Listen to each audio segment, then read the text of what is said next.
തരൂർ തോറ്റാൽ പാർട്ടിയിൽ ഉണ്ടാകില്ലെന്ന് വി.എസ്. ശിവകുമാറിന് മുന്നറിയിപ്പ് കൊടുത്ത് മുല്ലപ്പള്ളി രാമചന്ദ്രൻ. പ്രചാരണം ഉഴപ്പുന്നതിനെതിരെ സംസ്ഥാന നേതൃത്വത്തിന്റെ ഇടപെടൽ.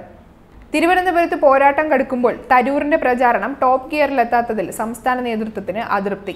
പ്രചാരണത്തിന് പ്രവർത്തകർ ഇറങ്ങുന്നില്ലെന്ന പരാതി ശശി തരൂർ തന്നെ സംസ്ഥാന നേതൃത്വത്തിന്റെ ശ്രദ്ധയിൽപ്പെടുത്തി.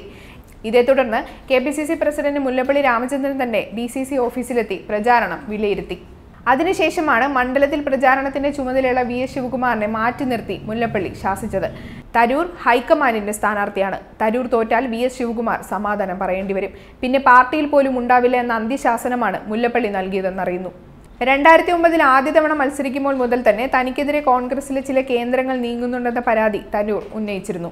എന്നാൽ ഹൈക്കമാൻഡ് സ്ഥാനാർത്ഥി എന്ന സുരക്ഷാ വലയമാണ് 2 തവണയും കാലുവാരലിൽ നിന്ന് തരൂരിനെ രക്ഷിച്ചത്. അതേ കേന്ദ്രങ്ങൾ തന്നെയാണ് ഇത്തവണയും തരൂരിനെതിരെ രംഗത്ത് വന്നിരിക്കുന്നത്. നിയമസഭാ തെരഞ്ഞെടുപ്പിൽ ബി.ജെ.പി ജയിച്ച ഏക മണ്ഡലമായ നേമത്തോട് അതിർത്തി പങ്കിടുന്ന മണക്കാട് കോൺഗ്രസ് വോട്ട് ബി.ജെ.പിക്ക് മറിഞ്ഞതായി അന്നുയർന്ന ആരോപണത്തെയും ഇതിനോട് ചേർത്ത് വായിക്കാം. പ്രചാരണത്തിൽ നിന്ന് ചിലർ ഒളിച്ചോടുകയാണെന്നും അവർക്കെതിരെ പരാതി നൽകുമെന്നും ഡി.സി.സി സെക്രട്ടറി തമ്പാനൂർ സതീഷ് കഴിഞ്ഞ ദിവസം ഫേസ്ബുക്ക് പോസ്റ്റ് ഇട്ടിരുന്നു. വിവാദമായതോടെ തന്റെ വാക്കുകൾ വളച്ചൊടിക്കുകയായിരുന്നുവെന്ന് തമ്പാനൂർ സതീഷ് വിശദീകരണ കുറിപ്പ് ഇറക്കിയെങ്കിലും കാര്യങ്ങൾ അത്ര ഭദ്രമല്ല എന്ന സൂചനയാണ് സതീഷിന്റെ വാക്കുകൾ സൂചിപ്പിക്കുന്നത്. അതേസമയം ഇത്തവണ എങ്ങനെയും അക്കൗണ്ട് തുറക്കുമെന്ന ലക്ഷ്യത്തോടെ പ്രവർത്തിക്കുന്ന ബി.ജെ.പിയുടെ പ്രചരണ ശൈലിയിലും കാര്യമായ മാറ്റമുണ്ട്.